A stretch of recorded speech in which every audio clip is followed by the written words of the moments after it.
ॐ अज्ञानतिमिरान्धस्य ज्ञानाञ्जनशलाकया चक्षुरुन्मिलितं येन तस्मै श्रीगुरुवे नमः। श्रीचैतन्यमनोभीष्टं स्थापितं येन भूतले स्वयं रूपः कदा मह्यं ददाति स्वपदान्तिकं। वन्देऽहं श्रीगुरो श्रीयुतपादकमलं श्रीगुरुन् वैष्णवांश्च श्रीरूपं साग्रजातं सहगना रघुनाथान्वितं त्वं सजीवं साद्वैतं सावधूतं परिजनसहितं कृष्णचैतन्यदेवं श्रीराधाकृष्णपादान् सहगना ललिता श्रीविशाखान्वितांश्च। हे कृष्ण करुणा सिन्धु दीनबन्धु जगत्पते गोपेश गोपिकान्त राधाकान्त नमस्तुते। तप्त कांचन गौरांगी राधे वृंदावनेश्वरी वृषभानुसुते देवी प्रणमामि हरिप्रिये। वाञ्छाकल्पतरुभ्यश्च कृपा सिन्धुभ्य एव च पतितानां पावनेभ्यो वैष्णवेभ्यो नमो नमः। जय श्री कृष्ण चैतन्य प्रभु नित्यानंद श्री अद्वैत गदाधर श्रीवासादि गौर भक्त वृंद। हरे कृष्णा कृष्ण कृष्ण हरे हरे हरे राम राम राम हरे हरे। हरे कृष्णा कृष्ण कृष्ण हरे हरे हरे राम राम राम हरे हरे। हरे कृष्णा कृष्ण कृष्ण हरे हरे हरे राम राम राम हरे हरे। हरे कृष्णा। सभी भक्तों का स्वागत है। गजेंद्र मोक्ष स्तुति हम उच्चारण करते हैं। श्रीमद् भागवतम अष्टम स्कंध तृतीय अध्याय श्लोक संख्या 1 से 29। इन श्लोकों का हम अभी उच्चारण करेंगे और तत्पश्चात हम एक श्लोक को समझने का प्रयास करेंगे।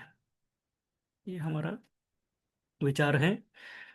श्री बादरयानीरुवाच एवं व्यवसितो बुद्ध्या समाधाय मनोहृदि जजाप परमं जाप्यं प्राग्जन्मन् अनुशिक्षितम्। श्रीगजेन्द्र उवाच ॐ नमो भगवते तस्मै यत एतच्चिदात्मकं पुरुषायादिबीजाय परेशायाभिधीमहि। यस्मिन्निदं यतश्चेदं यनिदं य इदं स्वयं य अस्मात् परस्माच्च परस्त्वं प्रपद्ये स्वयं भुवम्। यः स्वात्मनीदं निजमाययार्पितं क्वचिद्विभातं क्व च तत्तिरोहितम्। अविद्धद्रक्षाक्षुभयं तदीक्षते स आत्ममूलोऽवतु मां परात् परः। कालेन पञ्चत्वमितेषु कृत्स्नेषु लोकेषु पालेषु च सर्वहेतुषु तमस्तदासीद् गहनं गभीरं यस्तस्य पारेऽभिविराजते विभु। न यस्य देवा ऋषया पदं विदुः जन्तु पुनः कोऽर्हतु गन्तुमीरितुं। यथा नटस्याकृतिभिर्विचेष्टतो दूरात्तयानुक्रमण समावतु। दिदृक्षवो यस्य पदं सुमङ्गलं विमुक्तसङ्गा मुनयः सुसाधवः चरन्तलोकव्रतमावृणं वने भूतात्मभूतासुहृदा समे गति। न विद्यते यस्य च जन्म कर्म वा न नामरूपे गुणदोष एव वा तथापि लोकाप्ययसम्भवाय स्वमायया ताननुकालमृच्छति। तस्मै नमः परेशाय ब्रह्मणे अनन्तशक्तये अरूपाय रुरूपाय नमो आश्चर्यकर्मणे। नमो आत्मप्रदीपाय साक्षिणे परमात्मने। नमो गिरां विदुराय मनसश्चेतसामपि। सत्त्वेन प्रतिलभ्याय नैष्कर्मेण विपश्चिता नमः कैवल्यनाथाय निर्वाणसुखसंविदे। नमो शान्ताय घोराय मूढाय गुणधर्मिणे निर्विशेषाय साम्याय नमो ज्ञानघनाय च क्षेत्रज्ञाय नमस्तुभ्यं सर्वाध्यक्षाय साक्षिणे पुरुषायात्ममूलाय मूलप्रकृतये नमः सर्वेन्द्रियगुणं द्रष्ट्रे सर्वप्रत्ययहेतवे असताश्चाययुक्ताय सदाभासाय ते नमः नमो नमस्तेऽखिलकारणाय निष्कारणायाद्भुतकारणाय सर्वागमम्नाय महार्णवाय नमोपवर्गाय परायणाय गुणारणिच्छन्नचिदुष्मपाय तत्क्षोभविस्फुर्जितमानसाय निष्कर्मभावेन विवर्जितागं स्वयं प्रकाशाय नमस्करोमि माद्रिक्प्रपन्नपशुपाशविमोक्षणाय मुक्ताय भूरिकरुणाय नमो लयाय स्वांशेन सर्वतनुमन् भ्रनसि प्रतीत प्रत्यग्दृशे भगवते बृहते नमस्ते आत्मजाप्तगृहवीत्तजनेषु सक्तेर्दुष्प्रापणाय गुणसङ्गविवर्जिताय मुक्तात्मभिः सहृदये परिभाविताय ज्ञानात्मने भगवते नम ईश्वराय यं धर्मकामार्थविमुक्तिकामा भजन्त इष्टां गतिमाप्नुवन्ति किञ्चाशिशोरात्तपि देहमव्ययं करोतु मे याद्हृदयो विमोक्षणम् एकान्तिनो यस्य न कञ्चनार्थं वाञ्छन्ति ये वै भगवत्प्रपन्नः अत्याद्भुतं तच्चरितं सुमङ्गलं गायन्त आनन्दसमुद्रमग्नः तमक्षरं ब्रह्म परमं परेशम् अव्यक्तमाध्यात्मिकयोगगम्यम् अतीन्द्रियं सूक्ष्ममिवातिदूरम् अनन्तमाद्यं परिपूर्णमीडे यस्य ब्रह्मदयो देवा वेदालोकाश्चराचरः नामरूपविभेदेन फलव्या च कलया कृतः यथार्चिषोऽयग्निशभितुर्गभस्तयो निर्यान्ति शय्यान् सकृत् स्वरोचिषः तथा यतोऽयं गुणसम्प्रवाह बुद्धिर्मनः खानि शरीरसर्गा स वै न देवा सुरमर्त्यतिर्यं न स्त्री न षण्डो न पुमान् न जन्तुः नायं गुणकर्म न सन्न चासन् निषेधशेषो जयतादशेषः जिजीविषेणाहमिहामुया किम् अन्तर्बहिश्चावृतयो भयन्या इच्छामि कालेन न यस्य विप्लवः तस्यात्मलोकावरणस्य मोक्षम् सोऽहं विश्वसृजं विश्वम् अविश्वं वृषभेदसं विश्वात्मनं अजं ब्रह्म प्रणतस्मि परं पदम् योगारन्धितकर्मण हृदि योगविभाविते योगिनो यं प्रपश्यन्ति योगेशं तं नतोऽस्म्यहम् नमो नमस्तुभ्यं शय्यवेग शक्तित्रयायाखिलधिगुणाय प्रपन्नपालाय दुरन्तशक्तये कदीन्द्रियाणामनवाप्यवर्त्मने नायं वेद समात्मनं यच्छक्ताहं धिया हतं त्वां दुरत्ययमाहात्म्यं भगवन्तं मितोऽस्म्यहम् हरे कृष्णा कृष्ण कृष्ण हरे हरे हरे राम राम राम हरे हरे हरे कृष्ण। गजेंद्र मोक्ष स्तुति हम चर्चा कर रहे थे। ये श्लोक संख्या 20 और 21 जो साथ में ही है उसको हम चर्चा करते हैं।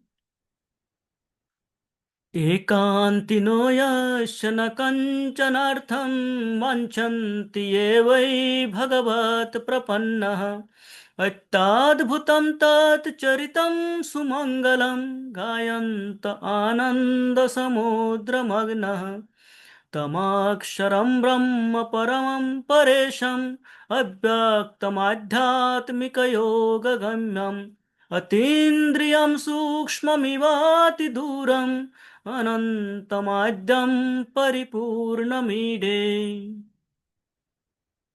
पावनी यशोदा माता जी, यदि आप एक बार इसका हरे कृष्ण प्रभु जी, दंडवत प्रणाम। प्रणाम माता जी। हरे कृष्ण। ऐसे अनन्य भक्त जिन्हें श्री भगवान की सेवा करने के अतिरिक्त अन्य कोई चाह नहीं रहती, वे पूर्णतः शरणागत होकर उनकी पूजा करते हैं और उनके अद्भुत तथा शुभ कार्यकलापों के विषय में सदैव सुनते हैं तथा कीर्तन करते हैं। इस प्रकार वे सदैव दिव्य आनंद के सागर में मग्न रहते हैं। ऐसे भक्त श्री भगवान से कोई वरदान नहीं मांगते, किंतु मैं तो संकट में हूँ, अतएव मैं उन पूर्ण पुरुषोत्तम भगवान की स्तुति करता हूँ जो शाश्वत रूप में विद्यमान है, जो अदृश्य हैं, जो ब्रह्मा जैसे महापुरुषों के भी स्वामी हैं और जो केवल दिव्य भक्ति योग द्वारा ही प्राप्य हैं। अत्यंत सूक्ष्म होने के कारण वे मेरी इंद्रियों की पहुंच से तथा समस्त बाह्य अनुभूति से परे हैं। वे असीम हैं, वे आदि कारण हैं और सभी तरह से पूर्ण हैं। मैं उनको नमस्कार करता हूँ। हरे कृष्ण। थैंक यू माता जी। अनन्य भक्तों के विषय में चर्चा हो रहा था।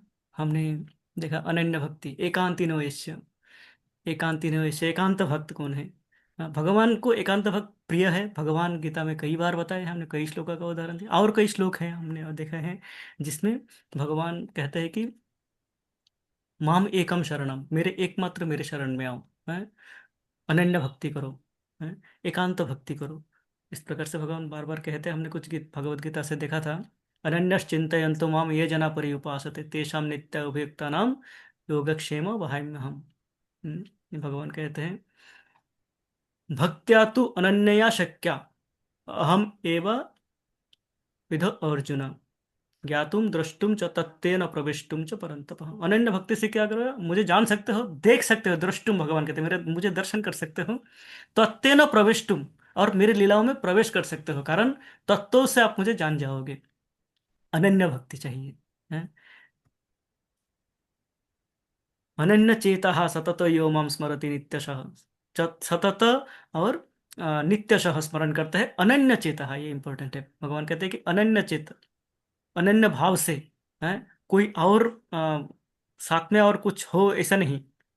अनन्य भाव से यदि मेरा मुझे देखते हो, अनन्य चेता। हाँ, तो महात्मानस्तु माम पार्थ दैवी प्रकृति आश्रितः भजंत अनन्य मनसो।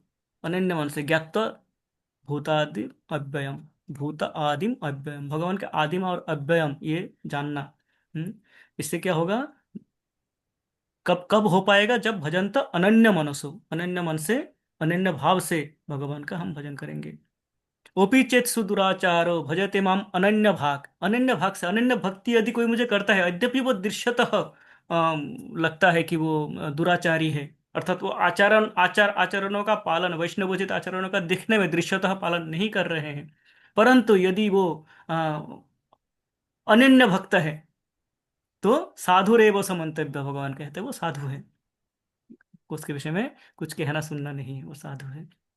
तो इससे एक हमें ये भी देखना होता है कि कभी हम किसी को देखने में लगता है कि ये तो वैष्णव कैसा है, कैसा आचार व्यवहार है, तो हमें मंतव्य नहीं करना चाहिए। कारण भगवान कहते हैं कि साधु है वो। कारण हम जानते नहीं है कौन भगवान के किस प्रकार भक्त है। जो भगवान के जितने आ, गंभीर भक्त है, एकांत भक्त है, जो भगवान को जितने पास जाते हैं, वो क्या होते हैं, इस संसार से उतना दूर हो जाते हैं। तो कभी दृश्यतः लग सकता है कि वो ठीक नहीं है उसका आचार आचरण देखने में, पर हमें उसके विषय में मंतव्य नहीं करना चाहिए। सर्वधर्मान परित्यज्य, ये हम जानते हैं, अत्यंत विख्यात श्लोक है। सर्वधर्मान परित्यज्य माम एकम शरणम ब्रज। भगवान कहते हैं माम एकम, माम एकम शरणम व्रज। हम्म। इसके बाद और कुछ रेफरेंसेस मिले थे जिसमें कहते हैं, मत कर्म कृत मत परमो, मत कर्म कृत मत परमो, मद भक्त संग वर्जित, निर्वैर सर्वभूतेषु यस मामेति पांडव। हे अर्जुन, जो ये कार्य करते हैं कि मत कर्म कृत, मेरे लिए कार्य करते हैं, सर्व कर्म मुझे केंद्र बिंदु में रख के करते हैं, मत परमो मुझे परम मानते हैं, मुझे सर्वश्रेष्ठ मानते हैं, मद भक्त वो मेरा भक्ति करते हैं, संग वर्जित कोई भौतिक आसक्ति उनमें नहीं है, निर्वैरः सर्वभूतेषु किसी इस भौतिक जगत में किसी से किसी जीव से उनका कोई वैर नहीं है। हम्म। तो यह सब मामेति वो मेरे पास आएगा ही निश्चित रूप से। तो क्या है, मुझे केंद्र बिंदु में रख के करना है, मत कर्मकृत मत परमो, मत परमो ये महत्वपूर्ण है। भगवान सर्वश्रेष्ठ है ये ध्यान रख के जो कार्य करते हैं वो भगवान के पास अवश्य ही जाएंगे, ये अनन्य भक्त। हम्म। मांचो यो अभिविचारेण, मांचो यो अभिविचारेण भक्ति योगेन सेवते, सगुणान् समतीर्थैतान् ब्रह्म भूयाय कल्पते। समस्त गुणों को पार कर सकता है, ये तीन गुण जो है भगवान के महाशक्तिशाली गुण है, भगवान कहते हैं दैवी ही ऐसा गुणमयी मम माया दूरतया, पार करना कठिन है ये गुण, भगवान कहते हैं मेरे शक्ति है ये। हैं, इनको पार करना कठिन है पर पार कर सकते हो, सरलता से पार कर सकते हो। कैसे, मामचो य अव्यभिचारेण भक्ति योगेन सेवते, मुझे जो अव्यभिचारिणी भक्ति, अव्यभिचारिणी क्या है, व्यभिचारिणी क्या है, जो व्यभिचार करते हैं, जो एक के साथ जिनका संपर्क संबंध, जो एक के साथ जो संबंध को निभा नहीं पाते हैं इधर भी देखते हैं उधर भी देखते हैं, इधर भी जाते हैं उधर भी जाते हैं, वो अव्यभिचारिणी कहते हैं। स्त्री पुरुष जो भी है संबंध में जाते हैं, विवाहित कोई पुरुष अन्य स्त्री से संग करता है तो उसको व्यभिचार कहा जाता है। भगवान से यदि मैंने संबंध स्थापित किया है और उसके बाद मैं किसी और के पास जाता हूं उसी कामना के लिए, तो वो है व्यभिचार। भगवान कहते हैं अव्यभिचारिणी भक्ति, ये शब्द महत्वपूर्ण है। अव्यभिचारिणी भक्ति जो मुझसे करेगा वो इन माया को पार कर सकते हैं, ये तीन गुणों को आराम से पार कर सकते हैं, कोई कष्ट नहीं है उनके लिए। हम्म। ये दो श्लोक अत्यंत विख्यात है, हम जानते हैं सभी जन। मन्मना भव मद भक्तो मद्याजी माम नमस्कुरु, मामे वैश्यसि सत्यम ते प्रतिजाने प्रियसि मे। और 934 में कहते हैं, मन्मना भव मद भक्तो मद्याजी माम नमस्कुरु, मामे वैश्यसि युक्त एवं आत्मानं मत्परायणः। एक ही बात कह रहे हैं भगवान, मन मना भव मद भक्तो, मन मुझ पे लगाओ, मन को इधर उधर जाने मत दो, मन मुझ पे लगाओ और भवो मत भक्त मेरा भक्ति करो, मैत्याजी मेरा पूजा करो। हम्म। माम नमस्कुरु, मेरे सामने नतमस्तक हो जाओ, अर्थात मुझ से मुझे समर्पित हो जाओ, मेरे शरण में आ जाओ, मेरे शरण ले लो। तो क्या होगा, हाँ, माम अवश्यसी, अवश्य ही आप मेरे पास आओगे, प्रति जाने प्रिय वसी में, अर्जुन आप मेरे प्रिय मित्र हो, आपको मैं कह रहा हूँ, पुनराय कह रहा हूँ, आपको मैं नवम अध्याय में कहा था या 18 अध्याय में पुनः कह रहा हूँ, भगवान कहते हैं कि माँ में अवश्य से आप मेरे पास अवश्य ही आओगे, यदि आपने क्या किया, मन मना मन भव मत मन भक्तो। मना भव मद भक्तो। तो ये अत्यंत महत्वपूर्ण है। और हैं ये, अच्छा ये श्रीमद् भागवतम में कहते हैं, सवै पुंसां परो धर्म, सवै पुंसां परो धर्म, यतो भक्तिरधोक्षजे, अहैतुकी अप्रतिहता यत्मासु प्रसीदति। परो धर्म, मनुष्य का परम धर्म क्या है, यह तो भक्तिर अधोक्षज, अधोक्षज भगवान को अधोक्षज कहा जाता है। हम्म। कई सारे कारण हमने कई वीडियो में चर्चा किया था, कोई भी इससे पहले कई क्लासों में चर्चा किया है, अधोक्षज भगवान। तो भगवान अधोक्षज को जब हम अहैतुकी अप्रतिहता हम्म भक्ति करते हैं, ये मनुष्य का परम धर्म, मनुष्य का परम धर्म क्या है, भगवान को, श्री कृष्ण को अहेतुकी और अप्रतिहता, अहेतुकी अर्थात कोई हेतु के बिना, बिना किसी आशा के आकांक्षा के मुझे ये चाहिए और ये कर दो, और अप्रतिहता, अप्रतिहता अर्थात बिना किसी ब्रेक के। ठीक है भगवान, आज आपको पूजा कर लिया, पर आज तो मंगलवार है, हनुमान जी का माथा टेकना है। आज शनिवार है, शनिदेव को तेल चढ़ाना है। तो ये है प्रतिहता। इसमें क्या हो गया, विघ्न आ गया भक्ति में। भगवान कहते हैं अप्रतिहता, निरंतर मेरा भक्ति। हम्म, निरंतर सततम चिंतयन्तो सततम कीर्तयन्तो माम ये जना पर्युपासते। सतत कीर्तन करना है भगवान का, ब्रेक नहीं लाना है उसमें। हम्म। तो इस प्रकार से हम देखते हैं अनन्य भक्त क्या होगा, भगवान के अत्यंत प्रिय है। भगवान बार बार इस अनन्य भक्ति के विषय में कहते हैं। हैं? तो जो क्या होगा, आ,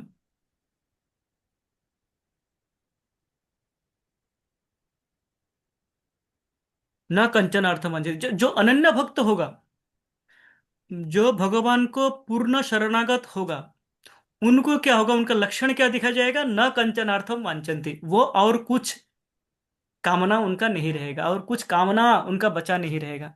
अर्थात मेरे यदि कामनाएं हैं तो मैं भगवान को पूर्ण शरणागत नहीं हो सकता। हम्म। पूर्ण शरणागत तभी संभव है जब मैं भौतिक कामनाओं से मुक्त हो चुका हूं। तो कहते हैं जो इस प्रकार से अनन्य भक्त हो चुके हैं भगवान के, एकांतिन यस्य, जो जो एकांत भक्ति हो चुके हैं, वो न कंचनार्थम वांछन्ति, उनको कोई भौतिक आशा आकांक्षाएं बच नहीं जाते, रह नहीं जाते, शेष नहीं बचते हैं। हम्म। इसके विषय में हम जानते हैं, हमारे 6 गोस्वामी, षड गोस्वामी अष्टकम में बताए हैं।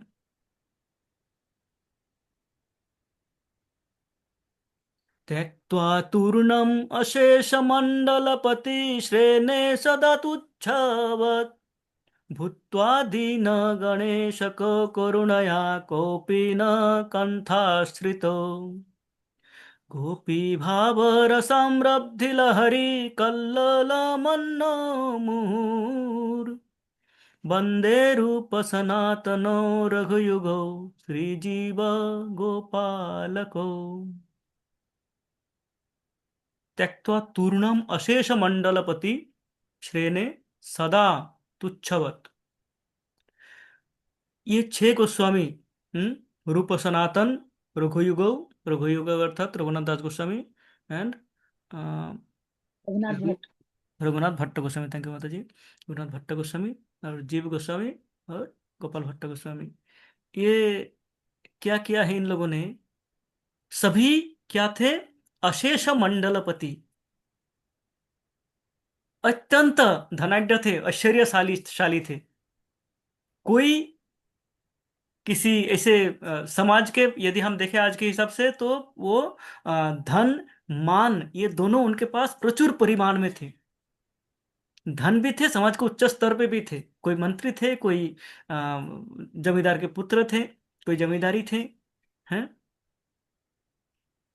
वो क्या किया, सदा तुच्छवत, इनको तुच्छवत त्याग करके आ गए सबको। त्यक्त्वा, इनको त्याग करके आ गए सब।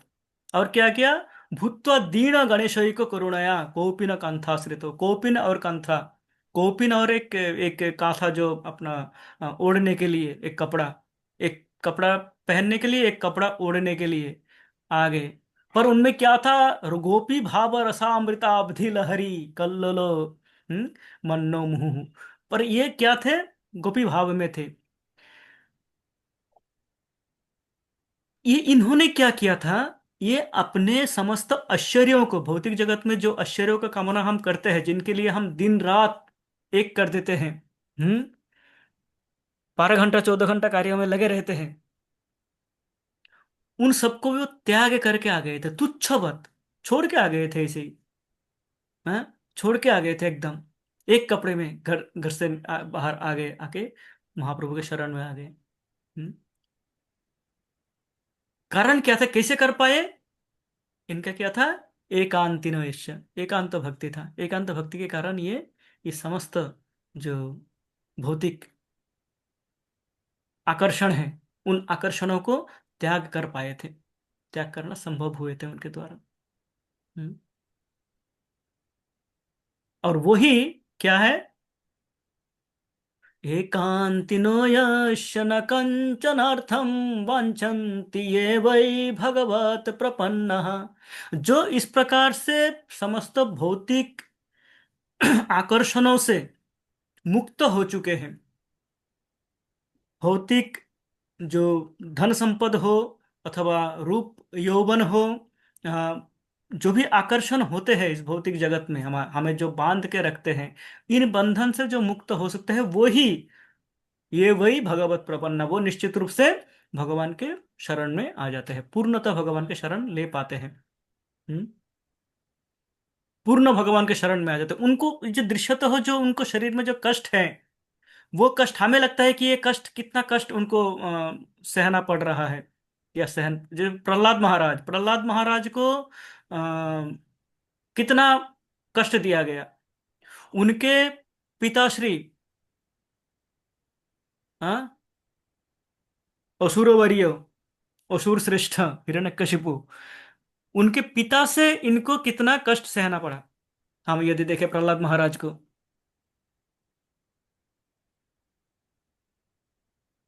पर प्रहलाद महाराज ने कहीं भी ऐसा श्लोक नहीं है, श्रीमद् भागवतम हो अथवा अन्य किसी रेफरेंस में, ऐसा कोई श्लोक कहीं पे नहीं है जहां पे प्रहलाद महाराज कह रहे हो मुझे इतना कष्ट क्यों है, इतना कष्ट कैसे मेरे पास।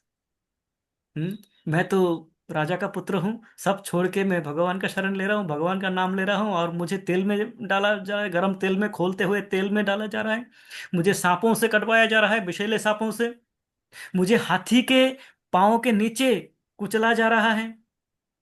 हम्म। चाकू छुरियों से प्रहार किया जा रहा है। क्या भूल किया मैंने, हैं? पर इस प्रकार के कोई, इस प्रकार के कोई बात प्रहलाद महाराज के मुख से नहीं निकले, इसका कोई हमने देखा नहीं है इस प्रकार से कहीं। वो चुपचाप सहन करते हैं सब। कैसे सहन करते हैं? एकांती निश्चय, वो पूर्णतः भगवान के शरण में है, उनका कोई भौतिक कामना, भौतिक जो, जिस प्रकार बताया ये तीन गुणों को पार हो जाते हैं, हैं? जब भगवान के एकांत भक्त हो जाते हैं, भौतिक तीन गुणों को पार कर जाते हैं, भौतिक जगत में जो भी हो रहा है, अ, सुख, दुख, कष्ट, समस्त से परे हो जाते हैं। और तब ये हमें लगता है कि इतना कष्ट है, पर उनको कोई कष्ट नहीं है उसका। इस प्रकार मैं सोच रहा था, आप सब जानते हैं कदम्बकानंद महाराज, अभी एक दो साल पहले महाराज ने शरीर त्याग किया है, आई थिंक 2-2.5 साल हुए होंगे, महाराज ने शरीर त्याग किया है। लास्ट के 6 महीना महाराज, महाराज कैंसर से पीड़ित थे। अंतिम 6 महीना उन्होंने समस्त मेडिकेशन छोड़ दिया था, वो समस्त मेडिकेशन छोड़ के, समस्त औषध आदि जो लेना पड़ता है, केमो, ये सब छोड़ के वो वृंदावन में आके स्थित हो गए थे, वृंदावन में आके रुके थे, और निरंतर उनका उस समय कीर्तन चलता था। ये कीर्तन जब तक वो कर पाते थे, कीर्तन करते रहे। अंतिम में मेरे ख्याल से 1 महीना वो नहीं किए। और उनका जो अंतिम वीडियो है, एकदम मृत्यु से कुछ घंटा पहले का वीडियो है, आई थिंक कुछ घंटा या एक दिन का पहले का वीडियो है, जो हम देखे थे, या आपको अभी भी मिलेंगे, कदम बकानंद महाराज का लास्ट वीडियो सर्च करेंगे तो। वो उसमें क्या कहते हैं, पूरे वीडियो में पूरे से संदेश वो छोड़ते हैं हमारे लिए। वो कहीं भी ये नहीं कहते, कभी भी ये नहीं कहता है कि भगवान मुझे ये क्यों दिया, या मुझे कष्ट हो रहा है। वो उस कष्ट में नहीं थे, उस कष्ट से ऊपर थे, उनके उस संदेश में आते हैं। वो देख रहे थे कि मैं कहाँ जा रहा हूँ, और वो हमें आह्वान कर रहे थे कि आप आओ, हम मिलेंगे इस भौतिक जगत के उस पार। हम्म। इस प्रकार, और हमारे हमारे इस समय जो भक्तगण हैं, जिन जिन भक्तगण, शिला प्रभुपाद को कितने कष्टों से गुजरना पड़ा, यदि हम देखें, हैं? शिला प्रभुपाद को एक समय ऐसा हो गया कि उनका फैक्ट्री जल गई, हैं? अ, घर में भी शांति नहीं है, घर से भी वो प्रकार से छोड़ त्याग करके आ गए। पर जो हमें लगेगा कि हमारी दृष्टि से, मेरी दृष्टि से जो लगता है कि ये असुविधाएं हैं, उनके लिए वो सुविधा बन गए, उनके लिए वो मानो रास्ता खुलते गए। और वो आज जो हम ये चर्चा कर पा रहे हैं, ये जो हम एक साथ में बैठे हुए इतने सारे भक्त, और हम कोई हिंदी मूवी का गाने का चर्चा ना करके हम श्रीमद् भागवतम का चर्चा कर रहे हैं, हम उन चरित्रों का चर्चा कर रहे हैं। ये संभव किस प्रकार हो पाए? शिला प्रभुपाद के वो त्याग। तो ये भक्त क्या करते हैं, ये एकांतिनो, ये भक्त भगवान के पूर्णतः शरण में है, एकमात्र भगवान के पूर्ण शरण में है। तो इसलिए ये भौतिक कष्ट इनको कष्ट नहीं दे पाते हैं। जो भौतिक कष्ट हमें दिखता है, वो कष्ट इनको दे नहीं पाते हैं। श्रीला जयपताका स्वामी महाराज का एक वीडियो देख रहा था इस समय। वो विदेश में, अमेरिका में किसी मंदिर में थे, और वहाँ पे ये मैं देख रहा था पिछले गौर पूर्णिमा में, पिछले गौर पूर्णिमा या अभी गौर पूर्णिमा से पिछले गौर पूर्णिमा में ये देखा था। जब वो विदेश में थे और वो व्हील चेयर में बैठ के एक नाट्य रूप दे रहे थे, एक एक चैतन्य चरितमृत के एक अंश का नाट्य रूप दे रहे थे, जो, और वो पूर्णतः उस नाटक में मान लो निमज्जित थे, मग्न थे। हम्म, हमारी शरीर की थोड़ा सा कष्ट हो जाता है तो हम पहले तो स- सबसे जो हमारा प्रथम कार्य होता है, भगवान ये क्या कर दिया मुझे, है मुझे, मैं इतना बड़ा भक्त, मुझे कष्ट कैसे? है आपके भक्ति करने का कोई लाभ नहीं है। पर ये भक्त हमें सिखाते हैं एकांतिनो किस प्रकार हो आ जाता है, किस प्रकार भगवान पे शरणागत हुआ जाता है। एक बार मैं ये चर्चा शायद किया था। अमोघलीला प्रभु एक बार अपने एक लेक्चर में कह रहे थे, अमोघलीला प्रभु जब उनका स्मरण कर रहे थे जयपताका स्वामी महाराज के विषय में, वो उनका ग्लोरिफिकेशन कर रहे थे जयपताका स्वामी महाराज के व्यास पूजा के दिन। वो एक वीडियो मैंने देखा था। तो अमोघलीला प्रभु कहते हैं कि एक बार ऐसा हुआ कि मैं उस समय इस्कॉन में अब संन्यास ब्रह्मचारी नहीं बने थे, वो अपना जॉब करते थे। जॉब करते हुए प्रति सप्ताह प्रत्येक रविवार वो मंदिर में जाते थे। और वो गौर पूर्णिमा में अवश्य ही मायापुर जाते थे। पर एक वर्ष ऐसा हुआ कि ऑफिस से छुट्टी नहीं दे रहे थे, बड़े ही हंगामा कर रहे थे, छुट्टी मिल नहीं रहा था, उनको छुट्टी नहीं देंगे। तो उन्होंने बोला कि मैं कुछ झूठ बोला कि घर में कुछ ऐसे मर गया, किसी को मार दिया, दादाजी को, दादा के दादाजी को इस प्रकार के किसी को मार दिया और मुझे आना पड़ा। तो मन थोड़ा खिन्न था मेरा, मैं थोड़ा सा इस प्रकार था कि झगड़ा करके आना पड़ा ऑफिस से। बहुत सारे लड़ाई करना पड़ा, तो ठीक नहीं था। तो जब ये नवद्वीप परिक्रमा निकलते हैं, नवद्वीप मंडल परिक्रमा, तो वो बैठे हुए थे एक जगह पे। एक जगह पे बैठे हुए थे भक्तगण, लेक्चर हुआ, लेक्चर बाद परिक्रमा प्रारंभ हुए, सब जाने लगे, वो बैठे हुए थे थोड़ा सा मन मुरझा के। तो एक बार देखते हैं कि उनके पीठ कंधे पे किसी ने हाथ रखा, पीछे मुड़ के देखा महाराज जो व्हील चेयर में थे। तो महाराज उनसे पूछा कि तो आप नहीं चल रहे हो नवद्वीप मंडल परिक्रमा में? तो कहते हैं नहीं महाराज, मैं ठीक नहीं हूँ, मेरा प्रॉब्लम है कुछ। मेरा कुछ प्रॉब्लम है महाराज, मैं जा नहीं पाऊंगा मैं। तो महाराज दिखाते हुए थे, तुम्हारा प्रॉब्लम मुझसे भी ज्यादा है। मैं जा रहा हूँ। ये है एकांत भक्त। अमोघ लीला प्रभु कहते हैं कि उसके बाद मैं, मेरे मन से वो सारे जो कष्ट में सोच रहा था, जिनको कष्ट, वो कष्ट सब दूर हो गए, रहे नहीं कष्ट। हम्म। तो ये एकांती न भक्त, ये भक्त हमें सिखाते हैं कि किस प्रकार भगवान पे शरणागत हुआ जाता है। भगवान पे शरणागत होने का, हाँ, अर्थ क्या है? हम तो कहते हैं भगवान आपके शरण में है, मुख से कहते हैं भगवान आपके शरण, मुझे शरण में ले लो। पर शरण का अर्थ क्या है? शरण का अर्थ ये है कि भगवान के शरण यदि ले लिया तो राखो भी मारो भी जो इच्छा तुहार। हम्म। भगवान को जो इच्छा वो करेंगे और मुझे वो मान लेना है, ये है शरण।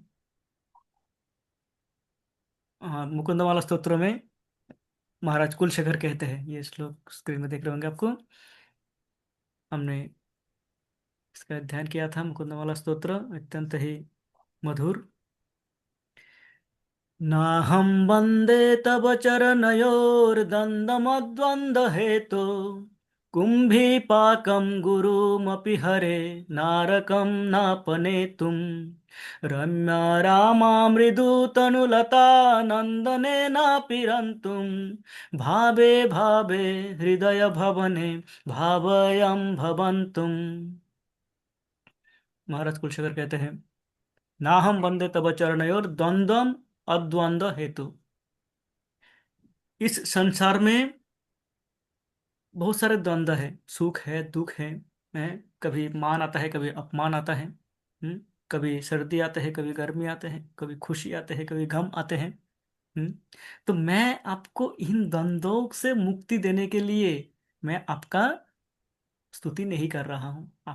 आपका जो मैं वंदना कर रहा हूँ वो मैं इसलिए नहीं कर रहा हूँ कि भगवान मेरे सब कष्ट दूर कर दो और मुझे सुख दे दो, मेरे सारे अपमान ले लो और मुझे मान दे दो, इसलिए नहीं कर रहा हूँ। कुंभीपाकम गुरुमपि हरे नरकम नापने तुम। कुंभीपाक रूपी नरक में भी यदि मैं जा रहा हूं, उससे बचाने के लिए भी मैं आपका स्तुति नहीं कर रहा हूं। मुझे, मेरा प्रार्थना ये नहीं है कि हे भगवान मुझे नरक में ना जाना पड़े, नरक से बचा लो मुझे, ये भी मेरा प्रार्थना नहीं है। फिर क्या प्रार्थना है? रम्या रामा मृदु तनुलता नंदने ना पिरंतुम। नंदन कानन में सुंदर स्त्रियों के साथ में बैठ के मैं आनंद आनंद करूं, हम्म, कामना नहीं। ये भी मेरा प्रार्थना नहीं है। मुझे इस भौतिक कष्टों से मुक्त कर दो, मुझे नरक जाना ना पड़े, मुझे स्वर्ग का सुख मिले, स्वर्ग लोक में नंदन कानन में बैठ के उस स्वर्ग सुख मिले, इनके लिए मैं आपकी स्तुति नहीं कर रहा हूं। तो कर किस लिए रहे हो? भगवान पूछते हैं। भावे भावे हृदय भवने भाव अयम भवंतुम। महाराज कुलशेखर कहते हैं कि भावे भावे, जन्म जन्मांतर, अर्थात मुझे मुक्ति भी नहीं चाहिए, जन्म जन्मांतर तक मेरा जन्म होते रहे इस भौतिक जगत में, पर जन्म जन्मांतर तक मेरा क्या है? हृदय भवन है, मेरे इस हृदय रूपी भवन में, हृदय रूपी गृह में भाव अयम भवंतुम, आपका ही भाव, बस आपका ही छवि बसा रहे। मैं, जन्म मेरा होते रहे, किसी योनि में मैं जाऊं, आप मुझे जो भी योनि में रखना चाहते हैं वो ठीक है, जहां भी रखना चाहते हैं ठीक है, जिस अवस्था में रखना चाहते हैं ठीक है, मेरा प्रार्थना एक ही है कि मेरे हृदय में सदा सर्वदा आप रहे। सततम स्मर्तव्य विष्णु विस्मृतव्य न जात उचित। हे भगवान मैं कभी आपको ना भूलूं, सदा सर्वदा आप स्मरण में रहो। बाकी जो भी इस जगत के जो भी सुख हो अथवा दुख हो, है मान अपमान, सब मैं सह लूंगा, सब मैं सहन करने को तैयार हूँ। महाराज कुलशेखर का प्रार्थना है, मेरा नहीं है, मैं नहीं कर पाऊंगा। हाँ? हमें तो लगता है खुशी दे दो भगवान, दुख ले लो खुशी दे दो, हम्म, सारे दुख लेके सारे खुशियां मुझे दे दो, ये प्रार्थना रहते हैं। तो वो क्यों कर पाते हैं? महाराज कुलशेखर क्यों कर पाए ये प्रार्थना? कारण वो समस्त त्याग करके अपने, वो महाराज कुलशेखर अर्थात ये सन्यासी महाराज नहीं थे, महाराजा थे वो भी राजा थे, और इस कली युग में थे। हाँ, आज से 900 हजार वर्ष पहले की बात है ये। तमिलनाडु प्रदेश का वो राजा थे। अपने राजपाट छोड़ के वो चले आते हैं आश्रम, आश्रम में, आश्रम में भगवान का स्तुति करते हैं। हम्म, तो जब इस प्रकार से जो त्याग करके आ पाते हैं, वो भगवान को इस प्रकार स्तुति कर पाते हैं। और वो है, उनको उनके उनको कहते, उनके लिए कहते हैं कि ये, हाँ, न कंचनार्थम वांछन्ति। एकान्तिनो यस्य न कंचनार्थम वांछन्ति ये वै भगवत प्रपन्ना। उनको कोई भौतिक वांछा नहीं रह जाते हैं, और वो पूर्णतः भगवान के शरण में आ पाते हैं, और यही है पूर्ण शरणागति।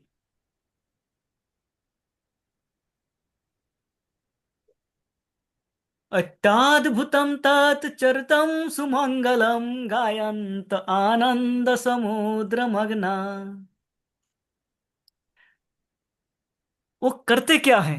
उस प्रकार के एकांत भक्त हैं जो पूर्णतः भगवान के शरण में है, वो क्या करते हैं?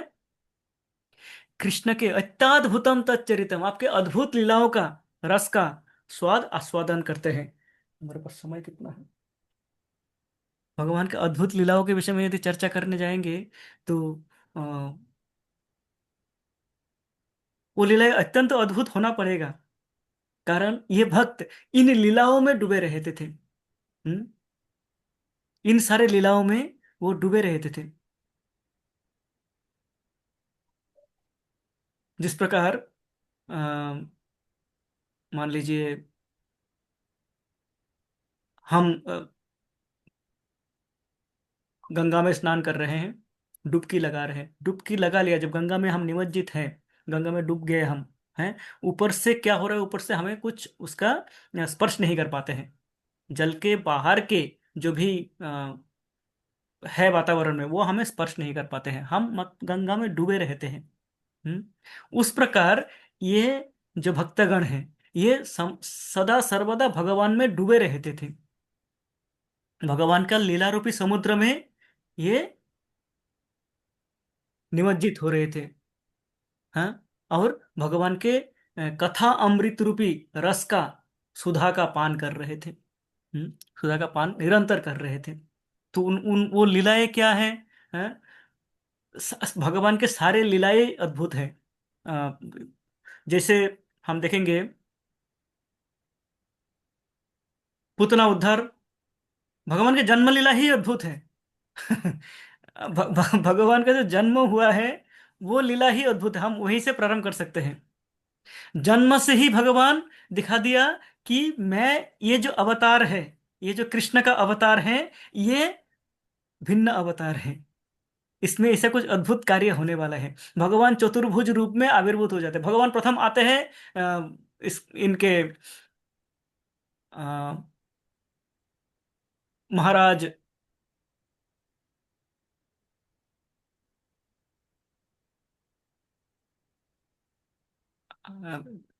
ये हो गया, कौन है? भगवान के पिता कौन है? वसुदेव। वासुदेव जी, वासुदेव। वासुदेव। हरे कृष्ण। वासुदेव, वसुदेव। वसुदेव। वसुदेव। वसुदेव। वसुदेव।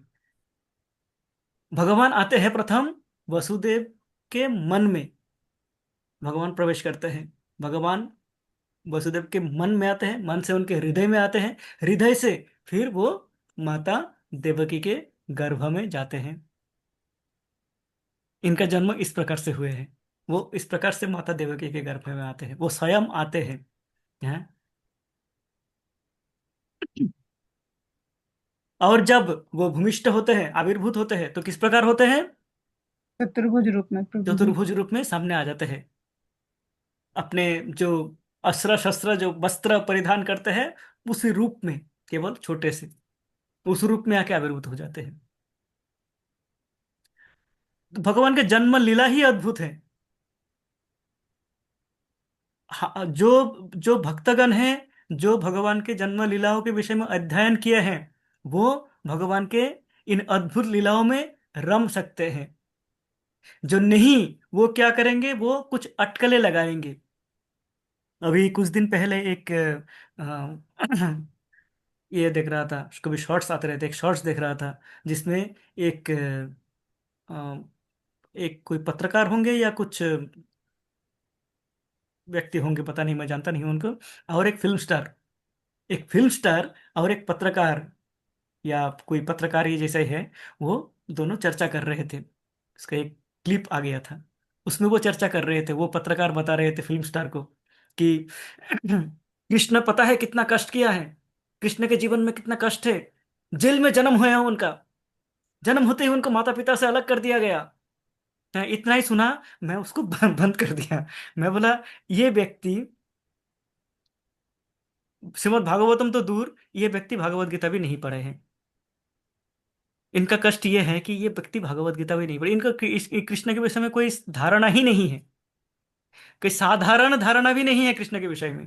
वो इस प्रकार की बातें करते हैं। कृष्ण के जीवन में कष्ट, भगवान के जीवन में कष्ट थे।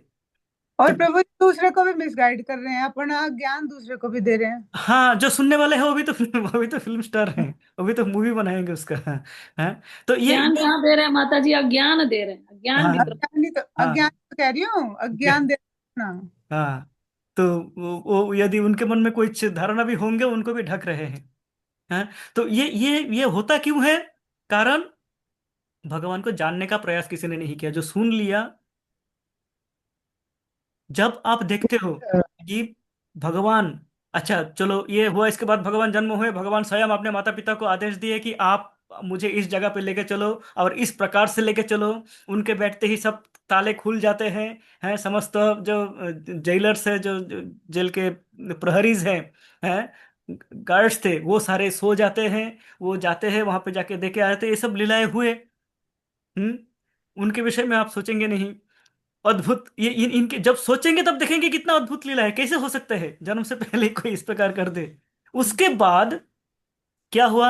जन्म के वहां पे 6 दिन, जब उनका आयु 6 दिन के हैं, एक राक्षसनी आते हैं पुतना नाम के। वो आके वो कालकूट विष अपने दूध में मिला के आते हैं कि इसको कालकूट विष दे के, जहर पिला के मारेंगे, हत्या करेंगे इस बालक का।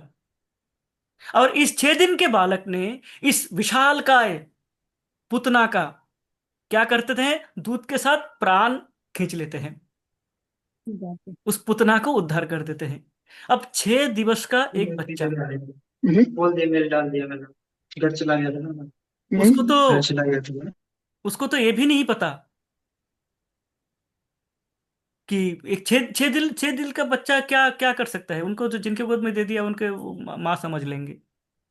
हम्म। तो हम इन जो जो भक्तगण हैं, वो इस अद्भुत लीलाओं को स्मरण करेंगे कि ये संभव कैसे हुआ, भगवान कर सकते हैं। और जो इनमें रम नहीं सकते, वो देखेंगे, इनको देखेंगे नहीं, इन लीलाओं को सुनेंगे नहीं, इनके विषय में चर्चा सोचेंगे भी नहीं कि कैसे हो गया, कैसे कर सकता है 6 दिन के बालक। संभव है क्या ये? कभी सुना है किसी ने 6 दिन के बालक ने मांग भी लिया हो, कुछ कुछ खा भी लिया, कुछ पी भी लिया हो? हम्म। तो ये अद्भुत लीलाएं हैं। उसके बाद कालिया दमन करते हैं। कुछ लीलाओं के बता रहा हूं, आगे अनेकों लीलाएं हुए हैं। कालिया दमन लीला हुआ है। कालिया दमन में क्या किया? कालिया सांप जिस जगह पे थे, उस जगह का जल और वायु, उसका हवा और जल, ये विषाक्त हो चुके हैं। उनके मित्रों ने और उनके गाय बछड़ों ने उसका जल पान करके सब मूर्छित होके पड़े हैं। कहते वो इतना विषैला था, इतना विषाक्त था कि उसके ऊपर से यदि कोई पंछी उड़ जाते थे, वो पंछी मर जाते थे। ऊपर से उस अ, जल के ऊपर से उड़ के जाते हैं, जल को स्पर्श भी नहीं किए, जल के ऊपर से उड़ के जाते हैं, और वो उस विष के प्रभाव के कारण मर जाते थे, मृत्यु हो जाती थी उसकी। इतने भयंकर विष। भगवान ने क्या किया? भगवान ने, कृष्ण ने छलांग लगाई उस जल पे। वो वो कुछ कर सकते थे? वो अपने धनुष बाण से इसको, कालिया को मार सकते थे, या कुछ ऐसा कर सकते थे जिससे कालिया बाहर आ जाए फिर उसको मारे? साधारणतः यही होगा कि इतने विषैले जल में कौन जाएंगे। भगवान उस जल में कूद पड़ते हैं और उसमें आराम से तैरते हैं, अपना स्विमिंग स्टाइल प्रदर्शन करते हैं। अपने संतरण की जो कुशलता है वो प्रदर्शन करते हैं, खेलते रहते हैं। और खेलते खेलते हो सकता है वो खेल के चले भी आते, पर वो बेचारा कालिया, उनका अहंकार को चोट पहुंचती है मेरे झील पे कौन आ गया है, मेरे घर पे कौन आके अतिक्रमण किया है। और वो आते हैं बाहर। और तब भगवान क्या करते हैं? भगवान अपने दृष्टि से अपने मित्रों को उज्जीवित करते हैं, संजीवित करते हैं, समस्त गौ बछड़ों को संजीवित करते हैं। कालिया के सर पे नृत्य करते हैं। अब ये भी हम कालिया दमन बोलते थे। मैं इससे पहले भागवतम को जब सुना या पढ़ा नहीं था ठीक से, हाँ, जब ऊपर ऊपर से सुना था तब इस बात को मैंने ध्यान नहीं दिया था। एक सांप को पकड़ के रखना ही मुश्किल है, फिसल जाते हैं। जो सापुरे होते हैं पकड़ के रखते हैं, बड़ी मुश्किल से पकड़ते हैं उसको। उस पिछले उस उसके ऊपर जो जिसमें फिसल जाने का संभावना है, उसमें खड़े होकर भगवान नृत्य करते हैं। अपने नृत्य कला का प्रदर्शन करते हैं, डांस करते हैं। हमारे बड़े बड़े डांसर होते हैं, पहले देखेंगे स्टेज कैसा है, ठीक ठाक है कि नहीं, स्टेज में फ्लोर कैसा बना हुआ है, हैं, सब कुछ सुकुशल है कि नहीं, मैं कर पाऊंगा कि नहीं। फिर आके वो अपना नृत्य शैली का प्रदर्शन करते हैं। भगवान ने सांप के ऊपर डांस कर लिए और सबको मोहित कर दिए। हम्म। नाग पत्नीगण स्तुति कर रहे थे, उनका भी सुने और इनका उद्धार किया। कालिया का उद्धार किया, निधन नहीं किया। इसके बाद भगवान अंतिम लीला, भगवान किस प्रकार अंतर्ध्यान होते हैं। एक बहेलिया।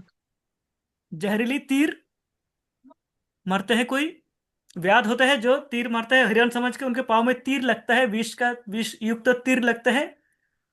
उस विष के प्रभाव से भगवान मर जाते हैं। हमने कभी सोचा ही नहीं, मैंने तो नहीं सोचा था, इससे पहले कभी इसको रिलेट नहीं किया था कि ये कैसे संभव है जो 6 दिन के आयु में विष पान कर लिया। कालकूट विष पान करके विष दाता को मार देते हैं और उनका कुछ होते नहीं है। कालिया का विष के जल में वो आराम से तैरते रहते हैं, खेलते रहते हैं, कालिया को दमन करते हैं, उनका कुछ होते नहीं है। वो भगवान एक तीर लग गया और चले गए। इतना विष, ये कौन सा विष था। अद्भुत लीलाएं हैं।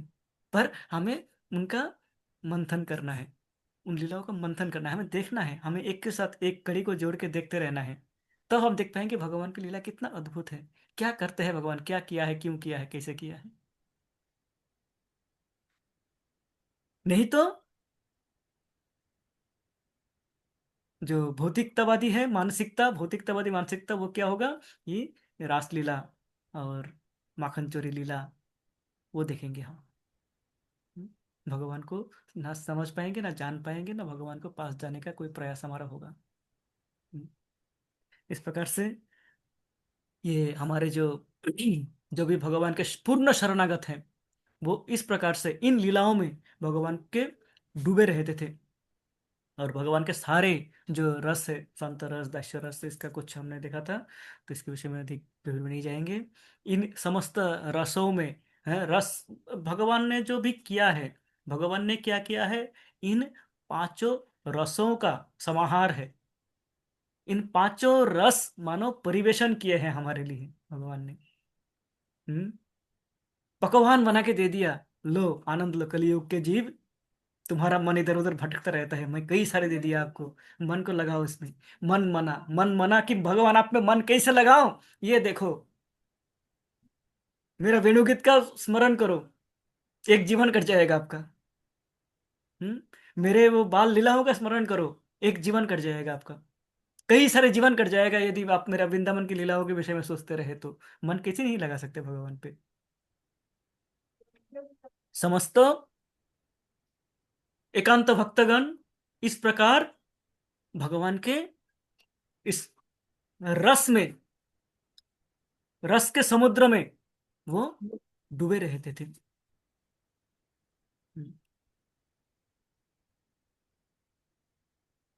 तो एकान्तिनो यश्चन कञ्चनार्थं वाञ्छन्ति ये वै भगवत् प्रपन्ना अत्याद्भुतं तत् चरितं सुमंगलम गायन्त आनंद समुद्र मग्ना। वो इन चरित्र को, इन इन लीलाओं को श्रवण करते हैं, कीर्तन करते हैं, मनन करते हैं और उसमें डूबे रहते, उसमें रमे रहते हैं। वो इस प्रकार से ये श्लोक का हमने देखा। और इसके आगे का श्लोक हमने थोड़ा सा समय अधिक चला गया, कोई थोड़ा सा समय ले लिया है। पर ये अद्भुत लीला है। पर लीलाओं में जब जाते हैं तो वो लीलाएं और आते रहते हैं, और आते रहते हैं, कई सारे लीलाएं आते रहते हैं कि क्या अद्भुत है उसमें। उसके विषय में हम मनन कर सकते हैं। इसमें करेंगे तो इसमें कई दिन हम चर्चा कर सकते हैं इसके ऊपर। प्रभु जी, लेकिन वो जो तीर लगने को, जो बहेलिया के तीर लगने से भगवान धराधाम से चले जाते हैं, तो ये लीला में क्या वो बहेलिया का उद्धार किए, या फिर वो जाने का लीला था उस समय उनका, मतलब समय पूरा हो गया था धरती पर रहने का, लीला करने का? भगवान को लीला संवरण करना था। भगवान ने इस प्रकार से किया है। भगवान को जब लीला प्रारंभ करना था, भगवान ने एक नए नए प्रकार से लीला प्रारंभ किया है।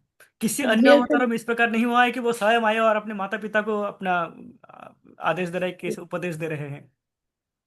और लीला संवरण भी अन्य सब अवतारों में, अब श्री राम आए, श्री राम स्वयं स्वशरीर वो सरयू नदी से वैकुंठ के विमान पकड़े और चले गए। पर भगवान ने देखा कि ये लीला में कुछ और अद्भुत करना है मुझे। हम्म ये अद्भुत लीला का, भगवान की लीला जो अद्भुत है, उस अद्भुत लीला को दर्शाने के लिए भगवान इस प्रकार कुछ भी कर सकते थे। भगवान वैसे भी अंतर्ध्यान हो सकते थे, हैं? पर भगवान ने ये किया है। उसके कई सारे हम कारण लगा सकते हैं, कई सारे कारण है भी। पर जो भगवान के रस में, भगवान के लीला के रस में जो निमज्जित भक्तगण हैं, वो कहते हैं कि भगवान की लीलाएं अद्भुत है, भगवान ये लीला अद्भुत लीला करते हैं और इस प्रकार से करते हैं। ठीक है माता जी। प्रवेश गोयल गोयल प्रभु। हरे कृष्णा प्रभु जी, धन्यवाद, प्रणाम। प्रणाम प्रभु जी। प्रभु जी, ये सही है ना, जैसे भगवान बोलते हैं कर्म फल से कोई बच नहीं सकता। जब बहेलिया ने भगवान कृष्ण को जो मतलब गलती से मतलब तीर लग गया था, तो भगवान कृष्ण ने ये बोला कि इसमें तुम्हारी गलती नहीं है, ये मेरे कर्मों का फल है, जो कि पिछले जन्म में मैंने जो पिछले जन्म में जो बाली थे और मैंने आप लोगों को मरवाया था, तो वही मेरा कर्म फल मेरे आ गया है, इसमें आपकी कोई गलती नहीं है। ऐसा ही ना प्रभु? प्रभु जी एक बात, ये भी है, कहते हैं भागवतम में नहीं है इस प्रकार, पर ये कहते हैं। देखिए एक बात को ध्यान रखना है। एक तो भगवान का जन्म कर्म दिव्य है। जी प्रभु। भगवान को कोई कर्म फल नहीं लगता है। भगवान इस भौतिक गुणों से परे हैं। यही बार बार भगवान भगवत गीता में बताते हैं कि मैं इन भौतिक गुणों से परे हूं। ये गुण मेरे इशारे से चलते हैं, मेरे आदेश अनुसार ये कार्य करते हैं भौतिक गुण। तो इन जी गुणों का जो प्रभाव है, ये जो कर्म फल है, ये कर्म फल मुझे लग नहीं सकता है। हम्म तो ये कहना कि भगवान ने कर्म किया था, कर्म फल अनुसार वो भोग कर रहे हैं, कर्म फल भोग कर रहे हैं, ये कहना नहीं प्रभु, आपकी बात ठीक है बिल्कुल, पर हम जैसे दुष्ट मनुष्य जो इस भौतिक जगत में फंसे हैं, उनको समझाने के लिए प्रभु, हाँ मतलब कर्म फल से कोई भी जीव बच नहीं हाँ, सकता। इसलिए ये स्टोरी इसलिए बताते हैं ताकि हाँ। ये दिखाते हैं कि भगवान का भी कर्म फल का भोग किया है और मैं भोग करेंगे। पर जब हम ये चर्चा हम कर सकते हैं, ये चर्चा हम कर सकते हैं उनके साथ में जो अभी तक भागवतम अथवा भगवान के स्वरूप के विषय में जिनका धारणा ही नहीं है, अवधारणा ही बने नहीं है, उनके लिए है ये। अन्यथा जो अ, श्रीमद् भागवतम के जो अध्ययन कर रहे हैं, उस समय हमारी विचार एकदम क्रिस्टल क्लियर होना चाहिए। Thank you, thank you, thank you Prabhu ji, thank you for sharing. अच्छा अच्छा अच्छा, अपने अत्यंत सुंदर अपना बीती बताए। ये हमें भी प्रेरित करेंगे कि हम भी इस प्रकार से सोच पाए, इस प्रकार से देख पाए। सभी भक्तों को प्रेरित करेंगे ये। और हमारा समय भी हो चुका है इस समय, समय क्या अधिक हो चुका है, तो हम आज का सत्र यहीं पे समापन करते हैं। कल पुनः एक बार मिलेंगे प्रभु।